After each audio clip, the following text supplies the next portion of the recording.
بسم الله الرحمن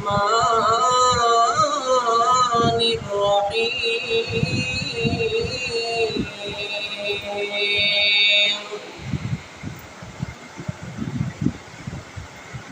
إن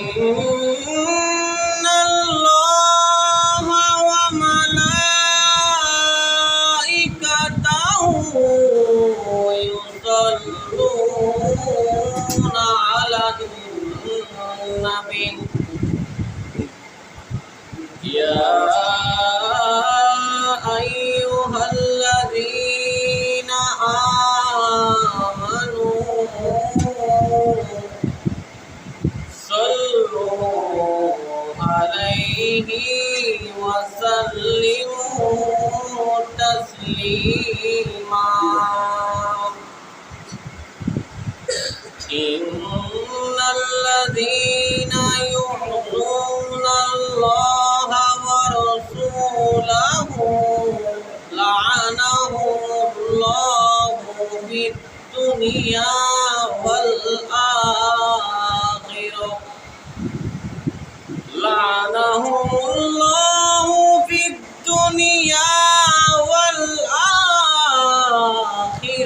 وعد لهم عذابا مهينا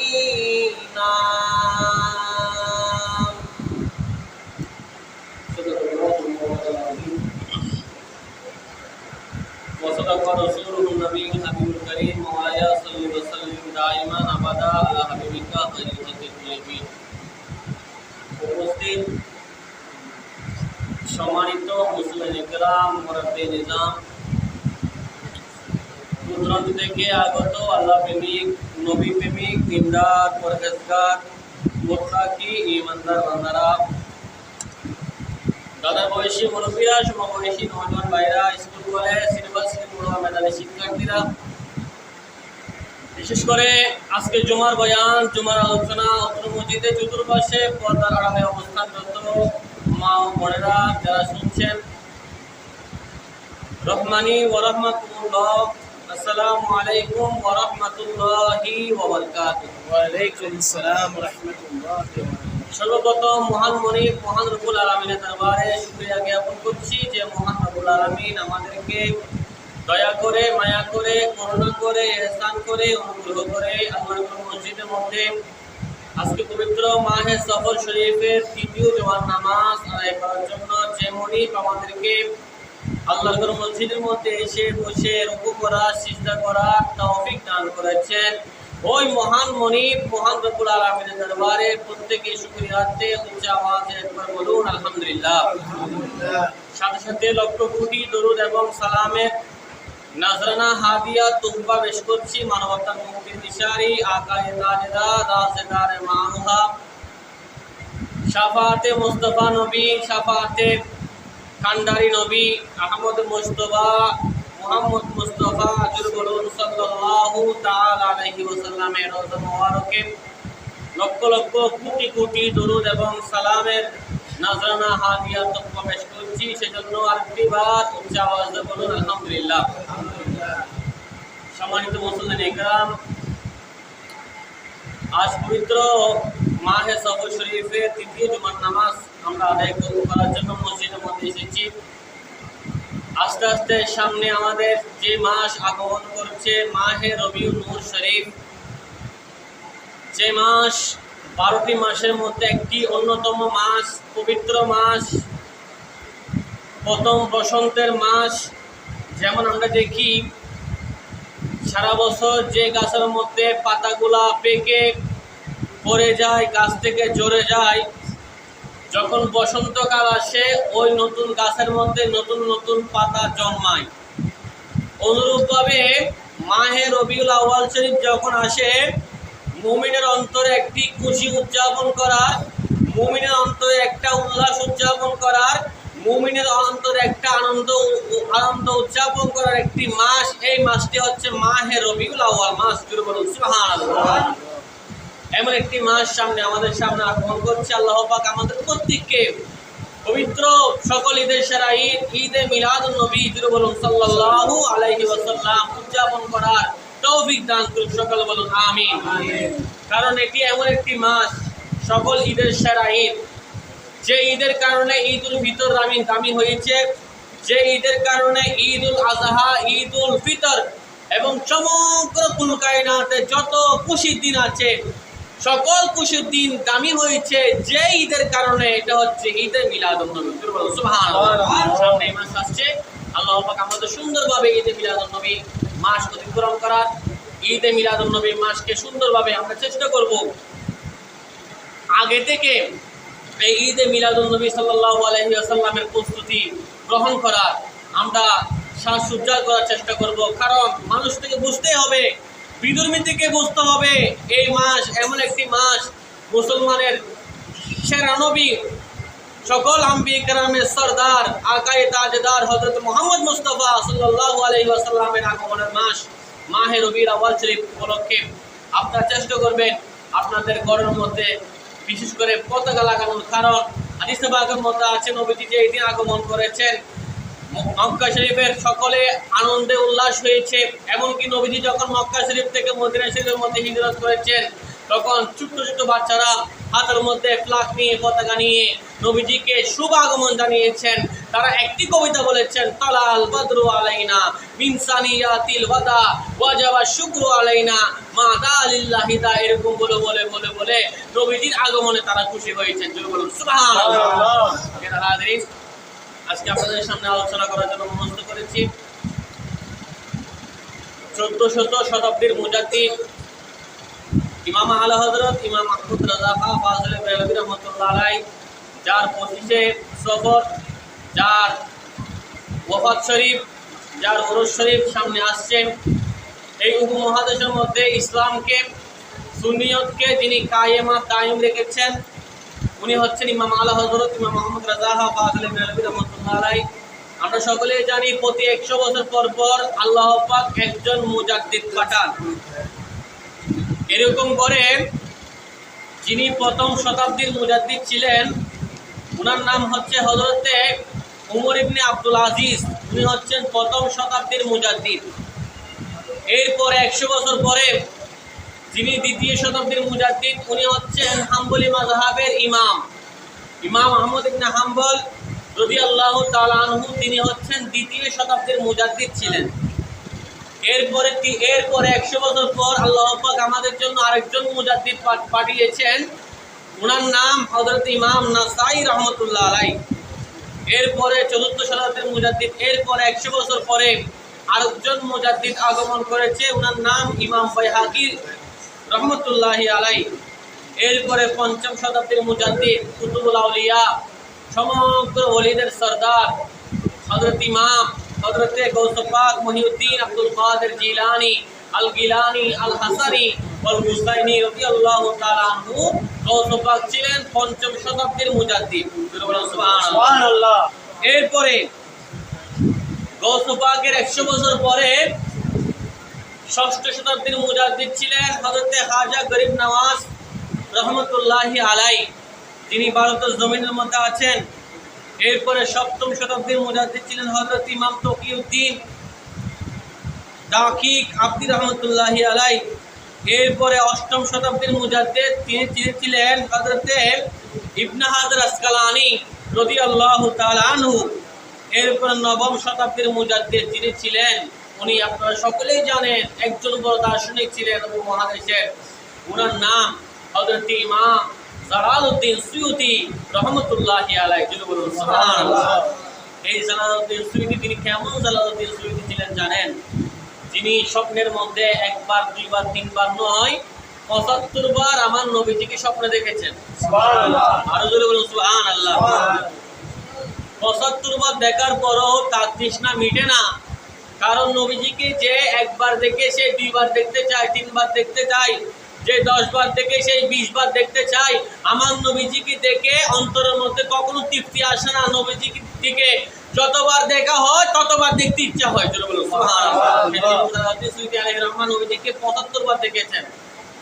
এই জন্য এক বিষয় করে বলেছেন, জালালউদ্দিন সুয়ুতি 75 বার দেখলেন নবীজি। জালালউদ্দিন সুয়ুতি 75 বার দেখলেন নবীজি। এতবার দেখিয়া নবী, এতবার দেখিয়া নবী, তৃষ্ণা তাহার মিটে না। মদিনা মদিনা আশিকে মুমিনের ঠিকানা। সুবহানাল্লাহ। যারা হাজির, এরপরে 10ম শতাব্দীর যিনি মুজাদ্দিদ ছিলেন আল্লামা মোল্লা আলী কারি রহমতুল্লাহ আলাইহি, যিনি বাদশাহ আকবরের যে দ্বীন ইলাহি এটার প্রতিবাদ করেছিলেন, যে নিকৃষ্ট একটি দিন নিয়ে এসেছিল মানুষের মধ্যে অশান্তি সৃষ্টি করার জন্য, ওই দ্বীন ইলাহির প্রতিবাদ করেছেন। এর প্রতিবাদ করেছেন মোল্লা আলী কারি রহমতুল্লাহ আলাইহি। এরপরে 11 শতাব্দী যিনি মুজাদ্দিদ ছিলেন তিনি মুজাদ্দিদ আল হাসানী রহমতুল্লাহ আলাইহি। 12 শতাব্দীর মুজাদ্দিদ ইমাম মহিউদ্দিন রহমতুল্লাহ আলাইহি। এরপরে 13 শতাব্দীর যিনি মুজাদ্দিদ ছিলেন তিনি ইমাম আব্দুল আজিজ মুহাদ্দিস দেহলভী রহমতুল্লাহ আলাইহি। এরপরে 100 বছর পরে যে মুজাদ্দিদ, যেটা এখন চলছে 1400 বছর, ইমাম আলা হযরত ইমাম ইশকে মুহাব্বত ইমাম আহমদ রাজা ফাজলে বেরলভী রহমতুল্লাহ আলাইহি। জুড়ে বলুন সুবহানাল্লাহ। আলা হযরতের নাম ছিল, ওনার জন্ম হচ্ছে 1272 খ্রিস্টাব্দের মধ্যে, 1856 বাংলা। আদর করে তার পিতা তার নাম দিয়েছিলেন আহমদ মিয়া। আমরা আমাদের ঘরের মধ্যে যে সমস্ত সন্তানরা জন্মগ্রহণ করে আদর করে নানি একটা নাম দেয়, পিতা একটা নাম দেয়, বাবা একটা নাম দেয়, এরকম আছে না? অনুরূপভাবে ইমাম আহমদ রাজার নাম আদর করে আব্বা জান হযরতে নকি আলী খান রহমতুল্লাহ আলাইহি ডাকতেন আহমদ মিয়া। মায়ের একটা আদরের নাম থাকে, ঠিক কিনা? অনেকে বলে ননাই, এরকম বলে না? এরকম ভাবে তার আম্মা জান তার নাম দিয়েছেন আমান মিয়া। তার নাম কি দিয়েছেন? আমান মিয়া। আজকে আমরা আলোচনা করবো 1400 শতাব্দীর মুজাদ্দিদ ইমাম আহমদ রাজা সম্পর্কে। এরপরে ওনার নাম হলো আল মুখতার। তিনি বলেছেন আমার বাবা আমাকে নাম দিয়েছে আহমদ মিয়া, দাদার নাম দিয়েছেন আহমদ রাজা, আম্মা যার নাম দিয়েছেন আমান মিয়া। আমার থেকে কোনো নামে পছন্দ না। আলা হযরত বলেছেন আমার নাম আমার থেকে মজা হয়, আমার থেকে ভালো লাগে আব্দে মুস্তাফা দিলে। জুড়ে বলুন সুবহানাল্লাহ। আব্দে মুস্তাফা মানে নবীজির গোলাম। নবীজির গোলাম পরিচয় দিতে তার থেকে ভালো লাগে। এজন্য আলা হযরত বলেছেন কত সুন্দর করে, খৌফে না রকে রেজা জরা তু হে আবদে মুস্তফা তেরে লিয়ে আমানো হে, तेरे लिए अमान है। सल्ले आला रसूलना सल्ले आला मुहम्मदीन सल्ले आला हबीबना सल्ले आला। मेरा हाजरीन, आला हजरतेর বয়স যখন 3 বছর, কত বছর? কত বছর? আমাদের ছেলেরা 3 বছর বয়সে ভালো করে আম্মা জান আব্বা জানকেও চিনে না, কথাও বলতে পারে না। আলা হযরত এমন মেধার অধিকারী ছিলেন, আল্লাহ পাক তাকে এমন বরকত দিয়েছেন, 3 বছর বয়সে আলা হযরত আরবি ভাষায় কথা বলতেন। সুবহানাল্লাহ। কত বছর বয়সে? 3 বছর বয়সে। আলা হযরতের বয়স যখন 4 বছর হলো, 4 বছরে আলা হযরত কুরআনুল কারীম খতম দিয়েছেন। সুবহানাল্লাহ। 4 বছর বয়সে আমার ছেলে আপনার ছেলে দেখে দেখে কোরআন পড়তে পারে না। আলা হযরত 4 বছর বয়সে কোরআনে পাক খতম দিয়েছেন। এরপরে আল্লাহ পাক তাকে কত ইলম দিয়েছেন, কত মর্যাদা দিয়েছেন, কত ihsan করেছেন। আলা হযরতের বয়স যখন 6 বছর, কত বছর? 6 বছর। কত বছর? 6 বছর বয়সে আমার ছেলেকে হাঁটি মাটির দিন শিখাই, ওই দেখা যায় তাল গাছ শিখায়, ঠিক না? আলা হযরতের পিতা হযরত ইমাম নকি আলী খান রহমতুল্লাহ আলাইহি বলেছেন আমার ছেলে 6 বছর বয়সে প্রতি বছর আমাদের ঘরের মধ্যে পারিবারিকভাবে মিলাদুন্নবী হতো। ওই মিলাদুন্নবীর মাহফিলে আলা হযরত 6 বছর বয়সে 2 ঘন্টা আলোচনা করেছেন। সুবহানাল্লাহ। 6 বছরের ছেলে জানলো কত জানবে আরো মিলাদুন্নবীর বিষয়ে। আল্লাহ পাক তাকে ইলম দান করেছেন। আল্লাহ চাইলে পারে কিনা? পারে। বলুন পারে কিনা? 6 বছরের সন্তান দাঁড়িয়ে মিম্বরের মধ্যে বসে মিলাদুন্নবীর আলোচনা করে 2 ঘন্টা। কত ঘন্টা? 2 ঘন্টা। এরপরে আলা হযরতের বয়স যখন 8 বছর হয়, কত বছর? 8 বছর। 8 বছর হয়, মাদ্রাসার মধ্যে একটা কিতাব পড়ানো হয়। কিতাবের নাম হচ্ছে হেদায়াতুন নাহু। যারা মাদ্রাসার ছেলেরা আছে তারা বুঝবে। আমরা ওই কিতাব ক্লাসের মধ্যে ছেলেদেরকে পড়াই। ওই কিতাবের একটি ব্যাখ্যার কিতাব সরা লিখেছেন আলা হযরত 8 বছর বয়সে। সুবহানাল্লাহ। 8 বছর বয়সে ছেলে কিতাব লেখে, বই রচনা করে। আমার সন্তান, আপনার সন্তান 8 বছর বয়সে ভালো করে ইংরেজি পড়তে পারে না, বাংলা পড়তে পারে না, আরবি পড়তে পারে না, কিন্তু আলা হযরতকে আল্লাহ এমন ইলম দিয়েছেন যে আলা হযরত 8 বছর বয়সে কিতাব লিখেছেন। সুবহানাল্লাহ। পড়েছেন নাকি? কিতাব লিখেছেন, আর কিতাবের ব্যাখ্যা লিখেছেন। এরপরে আলা হযরতের বয়স যখন 13 বছর 10 মাস 5 দিন বয়স। কত বছর? 13 বছর 10 মাস 5 দিন। আলা হযরতের পিতা হযরত ইমাম নকি আলী খান রহমাতুল্লাহ আলাইহি তার আপন ছেলেকে ফতোয়া দেওয়ার জন্য অনুমতি দিয়েছেন। সুবহানাল্লাহ। আপন ছেলে 13 বছরের বয়স, ফতোয়া দেয়, ব্যক্তি ছেলে ফতোয়া দেয়। দেখুন আল্লাহ পাক তাকে কত ইলম দিয়েছেন। আমার ছেলে 13 বছর বয়সে মসজিদ চিনে না, মসজিদে নামাজ পড়ে না, কিন্তু আলা হযরত 13 বছর বয়সে ফতোয়া দিচ্ছেন। ফতোয়া দেওয়ার জন্য অনুমতি দিয়েছেন। তার পিতা বড় একজন মুফতি ছিলেন, উনার নাম হযরত নকি আলী খান রহমাতুল্লাহ আলাইহি। আপন ছেলেকে বলেছেন, আপন ছেলেকে ফতোয়া দেওয়ার জন্য অনুমতি দিয়েছেন যখন তার বয়স 13 বছর 10 মাস 5 দিন। সুবহানাল্লাহ। পুরুষে বলুন সালাতুন ইয়া আলাইকুম সালাম হাবিবাল্লাহ। এ আলা হযরত উনি কেমন ব্যক্তি যার নামে পৃথিবীর মধ্যে 34টি ইউনিভার্সিটি আছে। কয়টি? 34টি বিশ্ববিদ্যালয়ে যার নামে পিএইচডি করা হয়। উনি যেমন তেমন ব্যক্তি না। 14শত শতাব্দীর যিনি মুজাদ্দিদ ছিলেন, 34টি ইউনিভার্সিটির মধ্যে যার নামে পিএইচডি করা হয়, গবেষণা করা হয়। আলা হযরত এমন ব্যক্তি ছিলেন যিনি নিজের জন্মসাল আপন কোরআন শরীফের আয়াত থেকে বের করেছেন। সুবহানাল্লাহ। কোরআন আয়াত থেকে জন্মসাল বের করা এত কি সহজ? আল্লাহ পাক তাকে এত ইলম দিয়েছেন। এরপরে আলা হযরত রহমাতুল্লাহ আলাইহি তিনি যখন একদিন উস্তাদের কাছে পড়তে গেলেন, উস্তাদ তাকে পড়ানোর সময় লামের মধ্যে জের দিয়ে পড়াচ্ছেন, কিন্তু আলা হযরত বলেন আমার মুখ থেকে এই কথা বের হচ্ছে না, কোরআন শরীফের আয়াত। উস্তাদ একটা লামের মধ্যে জের দিয়ে পড়েন, আলা হযরত জবর দিয়ে পড়ে। উস্তাদ জের দিয়ে পড়ে, আলা হযরত জবর দিয়ে পড়ে। এরকম করার পরে আলা হযরত পিতা জানকে ডাকলেন, উস্তাদ আপনি এটা আমাকে কি সন্তান দিয়েছেন? আমি বলি জবর দিয়ে, আমি বলি জেদ দিয়ে, আপনার ছেলে বলো জবর দিয়ে, আমি বলি জেদ দিয়ে, আপনার ছেলে বলো জবর দিয়ে। এরকম করে পরে দেখা গেল আলা হযরত রহমাতুল্লাহ আলাইহি জবর দিয়ে যেটা বলেছেন এটাও সঠিক ছিল। জোরে বলুন সুবহানাল্লাহ। উস্তাদ যেটা বলেছেন সাবার মধ্যে বলছিল। উস্তাদ অবাক হয়ে গেলেন, হাই হাই এটা কেমন সন্তান, কেমন ছাত্র।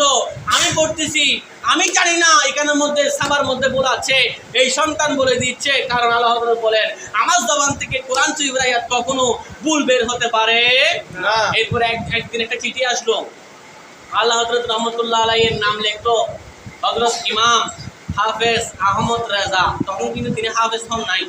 হাফেজ আজকাল আমাদের ঘরের মধ্যে, আমাদের দেশের মধ্যে যিনি হজ করে তাকে আলহাজ না বললে কত রাগ হয়ে যায়, ঠিক কিনা? আচ্ছা হজ করে যদি আলহাজ বলতে হয়, যিনি 5 ওয়াক্ত নামাজ পড়ে তার কি বলতে হবে? নামাজই বলতে হবে না? অনেক মানুষ আছে হজ করতে যায়, তাকে শুধু নামের পাশে আলহাজ লেখার জন্য, কোনো একটা প্রোগ্রামের মধ্যে তার নাম আলহাজ না বললে সে রাগ করে। আচ্ছা বলুন হজ করছে কাকে রাজি করার জন্য? আল্লাহকে। বলুন কাকে রাজি করার জন্য? আমরা নামাজ পড়ছি কাকে রাজি করার জন্য?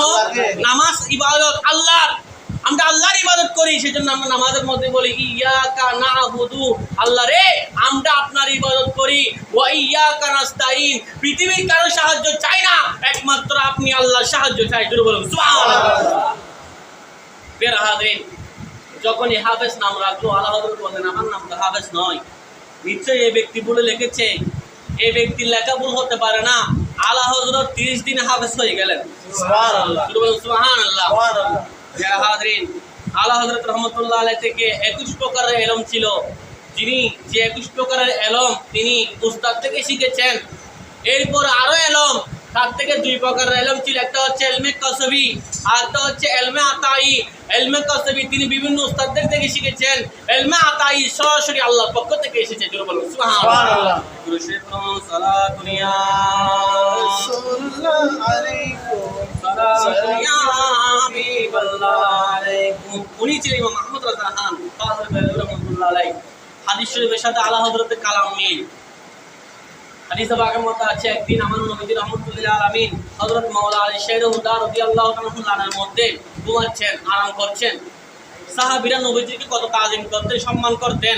সাহাবীর যুগের মধ্যে বর্তমান বিশ্বের মধ্যে যে ফিতনা বেড়ে গিয়েছে, এখন যদি নবী থাকতো মুসলমান হয়েও অনেকে নবীকে অস্বীকার করতো, ঠিক কিনা? ঠিক কিনা? তৎকালীন কাফের মুশরিকরা নবীজিকে যেরকম অত্যাচার করে নাই, নবীজিকে যেরকম গালমন্দ করে নাই, বর্তমানে যদি নবীজি রহমতুল্লাহ আলামিন থাকতো অনেক বান্দারাও নবীকে অস্বীকার করতো। অনেকে বলতো নবী আমার ভাইয়ের মতো, অনেকে বলতো নবী আমার বাবার মতো, অনেকে বলতো নবী আমার চাচার মতো, এরকম করে নবীজির শানে বেয়াদবি করতো, ঠিক কিনা? সাহাবায়ে কেরাম নবীজিকে তাজিম করতেন, সম্মান করতেন। নবীর দরবারের মধ্যে আসলে যত বড় ইলমদার হোক না কেন, আমার নবীজির দরবারের মধ্যে আসলে সাহাবায়ে কেরাম নত হয়ে যেতেন। এটা সাহাবীদের নবীর প্রতি, সাহাবীদের তাজিম, সাহাবীদের সম্মান। বলুন সুবহানাল্লাহ। এরকম করে নবীজির হযরত মাওলানা শের হুদাল্লাহ মুবারকের মধ্যে লানার মধ্যে নবীজি একটু আরাম ফরমাচ্ছেন। যোহরের পরে নবীজির ঘুম চলে এসেছে, এদিকে আসরের ওয়াক্ত হয়ে সূর্যটা ডুবে যাচ্ছে। হযরত মাওলানা শের হুদা কান্নাকাটি করা শুরু করলেন। হাই হাই, জীবনে তো কখনো একটা নামাজ কাজা করি নাই। চিন্তা করছেন নি ভাই, ওয়াক্ত চলে যাচ্ছে, নামাজের জন্য কান্না করতেছে। আমরা কি করি? আমরা চায়ের দোকানে বসে থাকি, আমরা কাজের মধ্যে মনোযোগী হই, নামাজ কোথায় চলে যায় আমাদের কি আর নাই। হযরত মাওলানা শের হুদা তিনি তখন কান্নাকাটি শুরু করে দিলেন। যখন সূর্যটা ডুবে গেল তখন হযরত মাওলানা শের হুদা বলতেছেন, হাই হাই, জীবনে তো কখনো এক ওয়াক্ত নামাজ কাজা করি নাই। একদিকে আমার নামাজ ফরজ, আরেকদিকে আমার রহমতুল্লাহ আলামিনের মুস্তাফার আদব আমার জন্য ফরজ। দুটোটাও ফরজ, নামাজও ফরজ, নবীজির আদবও। আমি কখনো নবীজিকে ডাকতে পারি না। এরকম করে তিনি কান্নাকাটি শুরু করে দিলেন। গভীর মনোযোগ। হযরতে মাওলানা শের হুদা রাদিয়াল্লাহু তাআলা আনহু তিনি যখন কান্নাকাটি যখন শুরু করে দিলেন, তার চোখের পানি নবীজির মুখ মোবারকে পড়লো। সুবহানাল্লাহ। নবীজির মুখ মোবারকের মধ্যে পড়ার পরে আমার নবীজি হঠাৎ করে চোখ খুলে যখন দেখতেছে মাওলানা শের হুদা কান্নাকাটি করতেছেন, মাওলানা শের হুদা কান্নাকাটি দেখে আমার নবীজি বললেন, মাওলানা শের হুদা, সমস্যা কি? তুমি কেন কান্নাকাটি করছো? মাওলানা শের হুদা বললেন, পিতাকা আবি ওয়া উম্মি ওয়া রূহি ইয়া রাসূলুল্লাহ, নবী রে, আমার পিতামাতা, আমার মা বাবা সবকিছু আপনি নবীর দরবারের মধ্যে কুরবান। জোরে বলুন সুবহানাল্লাহ। ইয়া রাসূলুল্লাহ, আমি জীবনে কখনো এক ওয়াক্ত নামাজ কাজা করি নাই। নবীরে আসরের ওয়াক্ত শেষ হয়ে গিয়েছে, সূর্য ডুবে গিয়েছে। নবীরে আপনি ছিলেন আমার লানের মধ্যে, একদিকে আপনি আরাম ফরমাচ্ছেন, আপনাকে কষ্ট দেওয়া যাবে না, আপনাকে তাজিম করা এটাও ফরজ। অন্যদিকে সূর্য ডুবে যাচ্ছে, 5 ওয়াক্ত নামাজ, আসরের নামাজ এটাও ফরজ। ইয়া রাসূলুল্লাহ, আমার নামাজ কাজা হয়ে গিয়েছে, সূর্য ডুবে গেল, সেই জন্য নামাজ পড়তে না পেরে আমি মাওলানা শের হুদা কান্নাকাটি করছি। জোরে বলুন সুবহানাল্লাহ। এরকম আমার নবীজি একটু মুস্কি হাসি দিলেন। ও গো আলী, তুমি কি কান্নাকাটি করছো? এরকম করে আমার নবীজি আঙ্গুল মুবারক দিয়ে এরকম ইশারা করলেন। ডুবন্ত সূর্য আবার উঠে আসরের সময় হয়ে গেল। জোরে বলুন সুবহানাল্লাহ। নবীজি পারেন কিনা? পারেন। নবীজি আঙ্গুল দিয়ে ইশারা করেছেন, ডুবন্ত সূর্য আবার উঠে আসরের ওয়াক্ত হয়ে গিয়েছে। সেজন্য আলা হযরত বলেন, সূর্য উঠে पाओ पलटे चाँद इशारे से हो चाक। सूरज उल्टे, পাও পাল্টে, ডুবন্ত সূর্য পিছন থেকে আবার ওঠা, এটাকে বলা হয় পাও পাল্টে। চাঁদ ইশারে হোক চাঁদ, একদিন পূর্ণিমা চাঁদের মধ্যে একজন এসে বলল, আপনি যদি নবী হন দেখি এই চাঁদকে দ্বিখণ্ডে করে দেখান। আমার নবীজি আঙ্গুল দিয়ে ইশারা করার সাথে সাথে ওই চাঁদ দ্বিখণ্ড হয়ে গেল। জোরে বলুন সুবহানাল্লাহ। একমাত্র নবীজির শানে, নবীজির সাথে এটা সম্ভব। পৃথিবীর কোনো মানুষ এরকম করতে পারবে না। শুধু যারা বলেছেন বিভিন্ন দেশের মধ্যে ছিল তারা বলেন এই চাঁদ দ্বিখণ্ড হয়ে গিয়েছে এক সময়, কারণ আমার নবীজি রহমতুল্লাহ আলামিনকে আল্লাহ পাক শ্রেষ্ঠ মর্যাদা দিয়েছেন। সেজন্য আল্লাহ হযরত বলেছেন, सूरज उल्टे पाँव पलटे चाँद इशारे से हो चाक अंधे नजदी देख लो कुदरते रसूलुल्लाह की अर्श हक है मसनदे सिफाते रसूलुल्लाह की सलातुनिया सलामुनिया হাবিবাল্লাহ আলাইকুম। এখানে আল্লাহ হযরত বলছেন কুদরত রাসূল। আচ্ছা বলুন কুদরত কার? আল্লাহ। জোরে বলুন কার? আল্লাহ হযরত এখানে রাসূলের শানে কুদরত ব্যবহার করেছেন, কারণ পৃথিবীর মধ্যে যেরকম আল্লাহর কোনো শরীক নাই, আল্লাহর কোনো আল্লাহকে কারোর সাথে মিলানো যাবে, তেমনও আমার নবীজির কোনো শরীক নাই। নবীজির কোনো, আল্লাহ বলেছেন আমি ওয়াহদাহু লা শারীকা লাহ, আল্লাহ খালেক হিসেবে, সৃষ্টিকর্তা হিসেবে তার কোনো শরীক নাই। আমার নবীজি হচ্ছে মখলুক, সৃষ্টির মধ্যে নবীর মধ্যে কেউ নাই। সুবহানাল্লাহ। এজন্য বলেছেন জিসকা কোই সানি নেহি ও নবী হামারা হে। আমাদের নবী ঈসা আলাইহিস সালামের মতো নয়, আমাদের নবী মুসা আলাইহিস সালামের মতো নয়, আমাদের নবী ইব্রাহিম আলাইহিস সালামের মতো নয়, আমাদের নবী ইয়াকুব আলাইহিস সালামের মতো নয়। আল্লাহ বলেছেন ওগো নবী আপনি এমন নবী যেই নবীর কোনো স্থানই নাই, যেই নবীর কোনো দ্বিতীয় নাই, যেই নবীর কোনো শরীক নাই, যেই নবীর মতো কেউ হতে পারবে না, এমন একজন নবী আল্লাহ পাক আমাদেরকে রহমত হিসেবে দিয়েছেন। জোরে বলুন সুবহানাল্লাহ। আল্লাহ হযরত রহমতুল্লাহ আলাইহি বলেছেন কত বড় আশিক রাসূল ছিলেন। তিনি বলেন আমার কলিজাকে, আমার হার্টকে, কলিজাকে যদি দ্বিখণ্ডিত করা হয়, দুই টুকরা করা হয়, এক টুকরার মধ্যে লা ইলাহা ইল্লাল্লাহ বলবে আর এক টুকরার মধ্যে মুহাম্মদ রাসূলুল্লাহ বলবে। জোরে বলুন এমন প্রেমিক, এমন আশিক ছিলেন আল্লাহ হযরত রহমতুল্লাহ আলাইহি।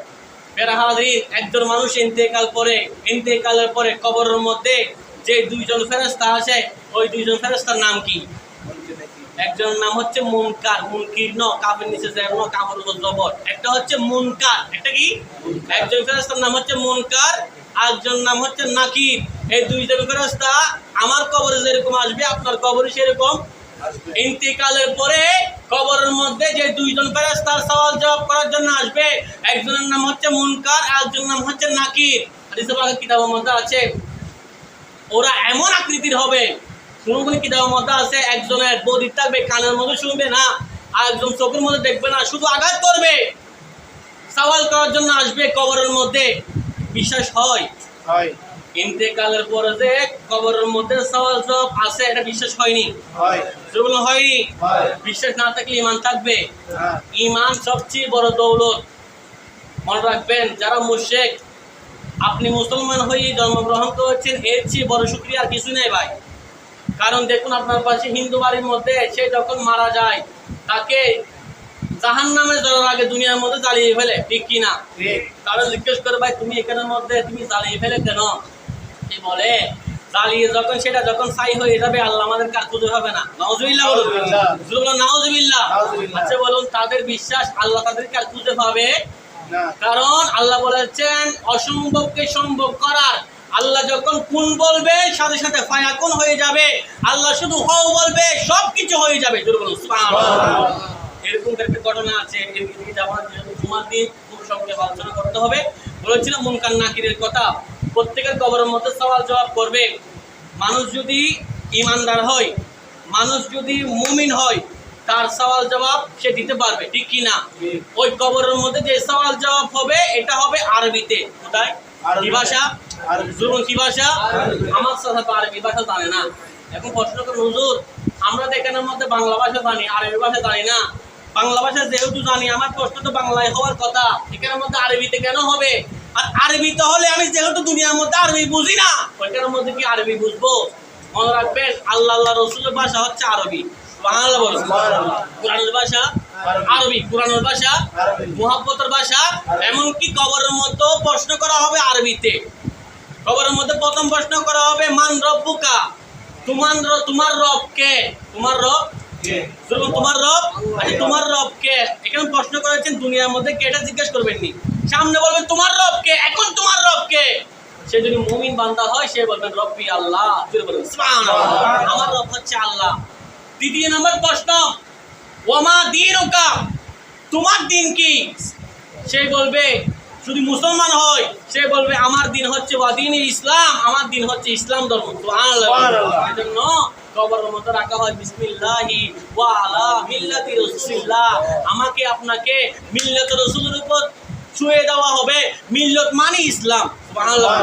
মিল্লাত মানে দিন, মিল্লাত মানে আকীদা, মিল্লাত মানে আপনার বিশ্বাস, মিল্লাত মানে আপনার আমল। আপনি দুনিয়ার জমিনের মধ্যে ইসলাম ধর্ম নিজের অন্তরের মধ্যে ধারণ করতেন, আপনি নামাজ পড়তেন না। ইসলাম ধর্ম ধারণ করতেন, আপনি জুলুম করতেন। ইসলাম ধর্ম মুসলমান দাবি করতেন, আপনি জেনা করতেন। আপনি মুসলমান দাবি করতেন, আপনি মানুষের উপর অত্যাচার করতেন। মনে রাখবেন, কবরের মধ্যে আপনার মুখ থেকে প্রশ্ন জবাব আসবে না। এরপরে তৃতীয় নম্বর প্রশ্ন মনে রাখবেন, দুইটা প্রশ্ন কবরের মধ্যে করবেন, আপনার রবকে, আপনার দিন কি। কিন্তু তৃতীয় নম্বর প্রশ্ন আপনার নবীকে এটা বলবে না, বলবো ওয়ামা কুনতা তাকুলু, তাকুলু মানে দুনিয়ার মধ্যে বলতে, তাকুলু ফি হাক্কে হাদার রাজুল, এই ব্যক্তি সম্পর্কে তুমি দুনিয়ার মধ্যে কি বলতে। সুবহানাল্লাহ, সুবহানাল্লাহ। এই ব্যক্তি মানে নবীজিকে সামনে রেখে জিজ্ঞেস করা হবে, এই ব্যক্তি সম্পর্কে তুমি কোথায় বলতে, দুনিয়ার মধ্যে কি বলতে। আজকাল যারা আমাদের মতো অনেক বন্ধুরা আছে, তারা বলে নবীজি বড় ভাইয়ের মতো, তারা বলে নবীজি আমার মতো, সেও বলবে আর কি নবীজি তিনি আমার মতো দুনিয়ার মধ্যে আমার ভাই ছিলেন। নাউজুবিল্লাহ বলো। মা কুনতা তাকুলু ফি হাক্কে হাযার রাজুল, এটা হচ্ছে আপনার জন্য বার্ষিক পরীক্ষা। আমাদের বিভিন্ন প্রতিষ্ঠানের মধ্যে 3 মেয়াদি পরীক্ষা হয়, প্রথম সাময়িক, দ্বিতীয় সাময়িক, বার্ষিক, ঠিক কি না? মনে রাখবেন, আপনার জন্য মান রব্বুকা প্রথম সাময়িক পরীক্ষা, ওয়ামা দীনুকা দ্বিতীয় সাময়িক পরীক্ষা, ওমান নবিয়ুকা। পিয়ারা হাজরিন, মনে রাখবেন, আল্লাহ আপনাকে মাফ করতে পারে। আপনি যদি দুনিয়ার জমিনের মধ্যে আল্লাহর হক নষ্ট করেন, আল্লাহ চাইলে বান্দাকে মাফ করতে পারে। বান্দাকে মাফ করতে পারে। হক কত প্রকার? 2 প্রকার। কত প্রকার? একটা হচ্ছে বান্দার হক, একটা হচ্ছে আল্লাহর হক। নামাজ পড়েন নাই, হক নষ্ট কার হয়েছে? আল্লাহ। জুলুম কার হয়েছে? আল্লাহ। আপনি ফজরের নামাজ পড়েন নাই, জোহরের সময় যখন মসজিদে হাজির হবেন, আল্লাহ আমি ফজর না করতে পারি নাই, তুমি আমাকে মাফ করে দাও। আল্লাহ চাইলে মাফ করতে পারে। আল্লাহ চাইলে মাফ করতে পারে। কিন্তু আপনি যখন ফজরের নামাজের পরে অন্য হক মারি মসজিদের মধ্যে আসবেন, আল্লাহ আমি অমুকের হক মেরেছি, আল্লাহ আমাকে মাফ করে দাও। আল্লাহ কখনো মাফ করবে না যতক্ষণ পর্যন্ত ওই বান্দা মাফ না করে, ঠিক কি না? মনে রাখবেন, বান্দার হক এবং আল্লাহর হক সবচেয়ে কঠিন গুরুত্বপূর্ণ হচ্ছে বান্দার হক। বান্দার হক বান্দা মাফ না করলে আল্লাহ মাফ, আল্লাহ রহমান, আল্লাহর হক আল্লাহ চাইলে মাফ করতে পারে, কারণ আল্লাহ হচ্ছে রহমতের ভান্ডার। সুবহানাল্লাহ, সুবহানাল্লাহ। আল্লাহ আমাকে বলেছেন, ওগো বান্দা, আপনারা জানেন বনি ইসরায়েলের মধ্যে একজন ব্যক্তি 99 জন হত্যা করার পরে 100 জন হত্যা করেছে। সেই ব্যক্তি যখন হাস নিয়ত আল্লাহ দরবার মধ্যে তওবা করেছেন, আল্লাহ তাকে মাফ করে দিয়েছেন, ঠিক কি না? তার মাফ করার দায়িত্ব কার? আল্লাহ। মাফ করার দায়িত্ব কার? আল্লাহ। আল্লাহ চাইলে আল্লাহর হক নষ্ট করলে মাফ করতে পারে, কিন্তু বান্দার হক মাফ করবে না। সেজন্য মনে রাখবেন, কারো যদি ক্ষতি করেন চিন্তা করবেন, সেই ব্যক্তি যদি আপনাকে মাফ না করে আপনি যদি মারা যান, সেই ব্যক্তি যদি আপনাকে মাফ না করে আপনি মারা যান, আপনাকে শাস্তি ভোগ করতে হবে। সেই জন্য আমরা দুনিয়ার মধ্যে চলাফেরা করার সময় কোনো মানুষের সাথে খারাপ আচরণ করবো, কাউকে কষ্ট দিব, কারো সম্পদ আমরা আত্মসত্ত্ব লুট করে থাকবো না। বান্দার হক কখনো আমরা খাবো না, কারণ বান্দার হক বান্দা মাফ না করলে আল্লাহ মাফ করবে না। সেই জন্য আল্লাহ পাক আমাদের প্রত্যেককে বান্দার হক বুঝে দেওয়া তৌফিক দান করুন। সকলে বলুন আমিন। আমি বলেছিলাম 3টা প্রশ্নের মধ্যে গুরুত্বপূর্ণ প্রশ্ন হচ্ছে লাস্ট প্রশ্ন, কারণ আল্লাহ আপনাকে মাফ করতে পারেন। আপনি যদি নবীকে চিনে যান, নবী যদি আপনাকে সাক্ষ্য দেয়, ওগো আল্লাহ এটা হচ্ছে আমার উম্মত, আল্লাহ বলেছেন তাহলে তুমি জান্নাতি। জোরে বলুন সুবহানাল্লাহ। এজন্য আল্লাহ হযরত বলেছেন, কবরের মধ্যে রাখার পরে 2 জন যখন ফেরেশতা আসবে, ওই ওই ফেরেশতা যখন তোমাকে প্রশ্ন করা হবে, ওগো বান্দা তোমার রব কে, ওগো বান্দা তোমার দিন কি, ওগো বান্দা তুমি তোমার নবীকে, তুমি এই নবীকে কি বলতে, সেই ব্যক্তির অন্তরের মধ্যে নবীর চুরি ভালোবাসা থাকে, নবীর আদব থাকে, নবীর সম্মান থাকে, নবীর তাজিম থাকে, সেই ব্যক্তি নবীজিকে দেখার সাথে সাথে আমার নবীকে চিনে ফেলবেন। জুড়ে বলুন সুবহানাল্লাহ। সেজন্য আল্লাহ বলেছেন কাড়ে হে মুনকার, কাড়ে মানে কারা, কাড়ে মানে কি, কাড়ে হে মুনকার নাকির সর পর না কোই हामी না কোই আওয়ার। সুবহানাল্লাহ। কাড়ে মুনকার নাকির সর পর না কোই हामी না কোই আওয়ার बता दो आकर मेरे पैगंबर के साथ मुश्किल जवाब में उठा दो पर्दा देखा तो चेहरा। বলেছিলেন কবরের মধ্যে 3 নম্বর প্রশ্ন আমার নবীর সম্বন্ধে প্রশ্ন করা হবে। আল্লাহ হযরত বলেছেন যার মধ্যে নবীর তাজিম থাকবে, প্রেম থাকবে, সেই নবীজিকে দেখার সাথে সাথে চিনে ফেলবে। সুবহানাল্লাহ। নবীজিকে চিনলে, নবীর প্রশ্নের জবাব দিতে পারলে আপনি মান রব্বুকা তোমার রবকে উত্তর দিয়েছেন, ওমা দিনুকা তোমার দিনকে উত্তর দিয়েছেন, কিন্তু নবীজিকে চিনেন নাই, তাহলে আপনি পরীক্ষার মধ্যে ফেল। পরীক্ষার মধ্যে এই 3টা প্রশ্নের মধ্যে সবচেয়ে গুরুত্বপূর্ণ প্রশ্ন 3 নাম্বার। আপনি আল্লাহকে চিনেছেন, দ্বীন ইসলামের উপরে ছিলেন, কিন্তু নবীকে চিনেন না, তাহলে আপনার পরীক্ষায় ফেল। সেজন্য বেরাহাদিন কবরের মধ্যে 3 নম্বর প্রশ্ন করা হবে মান রব্বুকা ওয়া মান তাকুলু ফি হাক্কি হাযার রাজুল, এই ব্যক্তিকে। এখন আপনার আমার মনের মধ্যে একটা প্রশ্ন ধারণ করে, একদিনের মধ্যে আমাদের পুরো দেশের মধ্যে অনেক মানুষ মারা যায় না, ঠিক কি না? আর সকলের কবরের মধ্যে আমার নবী একা কেমনে আসেন? কারণ ওমা মান তাকুলু ফি হাক্কি হাযার রাজুল, এই ব্যক্তিকে, তখন কিন্তু আমার নবী হাজির থাকবেন। আজকে অনেক বাতিলের গোষ্ঠীরা বলে এখানে মধ্যে নাকি নবীর ছবি আসবে, নাউযুবিল্লাহ বলুন। এখানে ছবির কাজ কি? আমার নবীজি এসে দেখিয়ে দেওয়া হবে। বেরাহাদিন কিতাবের মধ্যে আছে, এমনকি কিতাবের মধ্যে আছে আমার নবীজি আপনার কবরে কেন আসবে। কারণ আমার নবীজি হচ্ছে উম্মতের কান্ডারি নবী। আমার নবীজি মদিনা শরীফের মধ্যে শুয়ে আছেন, আপনার কবরের সাথে নবীজির রওজা মুবারক এমন ভাবে অ্যাটাচ দেওয়া হবে। আমাদের দোকানের মধ্যে যেরকম শাটার আছে না ভাই, শাটার খুললে কি হয়, দোকান খুলে যায়। এক ব্যক্তি, যে ব্যক্তি নবীজির ইশক থাকবে, মহব্বত থাকবে, আমার নবীজি মদিনা শরীফ থেকে তার শাটার খুলে দিবেন, তার কবরের মধ্যে চলে আসবেন। সুবহানাল্লাহ। আল্লাহ পাক আমাদের প্রত্যেককে রাসূল পাকের ভালোবাসা, রাসূল পাকের মহব্বত অন্তরের মধ্যে ধারণ করে ইন্তেকাল করার তৌফিক দান করুক। এর হাজরিন মনে রাখবেন, আপনার সমস্ত হায়াতি জিন্দেগি আপনার নির্ভর করবে মৃত্যুর 1 সেকেন্ড আগে। এরকম অনেক মানুষ আসলে সারা বছর রোজা রাখে, হজ করে, যাকাত করে, মৃত্যুর আগে তার তকদিরের মধ্যে, মুখের মধ্যে কালিমা নসিব হয় না, ঠিক কি না? অনেক হিন্দু আছে, অনেক মুশরিক আছে, দেখবেন আল্লাহ তাকে হেদায়েত করেছে, মৃত্যুর আগে তার মুখের মধ্যে কালিমা নসিব হয়েছে। সুবহানাল্লাহ বলুন। এর হাদিস মনে রাখবেন, এরকম রাসূল পাকের জমানার মধ্যে অনেক সাহাবী ছিল, তার হায়াতে জিন্দেগির মধ্যে নবীজির সাথে দুশমনি করতো, নবীজিকে অত্যাচার করতো, নবীজিকে গালমন্দ করতো, কিন্তু তার ইন্তেকালের 1 সেকেন্ড আগে আমার নবীজি তাকে কালিমা পড়ে দিয়েছেন, সেই ও সাহাবী। সুবহানাল্লাহ। সেজন্য মনে রাখবেন, আমার নবীজির 1 সেকেন্ডের সাহাবী, কত সেকেন্ডের? 1 সেকেন্ডের সাহাবী। পৃথিবীর মধ্যে সমগ্র আউলিয়া কিরামকে যদি এক পাল্লায় রাখা হয়, এমনকি সমগ্র ভালো মানুষ পীর বুজুর্গকে যদি এক পাল্লায় রাখা হয়, আমার নবীজির 1 সেকেন্ডের সাহাবী সমান হবে না।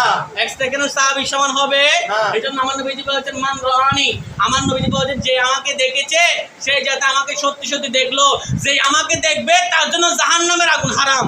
সুবহানাল্লাহ। নবীজিকে দেখলে জাহান্নামের আগুন কি?